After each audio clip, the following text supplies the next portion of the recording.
शुरू अल्लाह के नाम से जो बेहद मेहरबान निहायत रहम वाला है।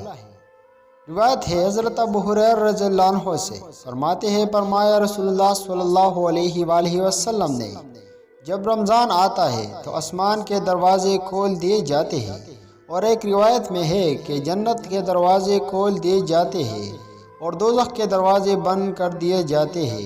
शयातीन जंजीरों में जकड़ दिए जाते हैं। एक रिवायत में है कि रहमत के दरवाजे खोले जाते हैं।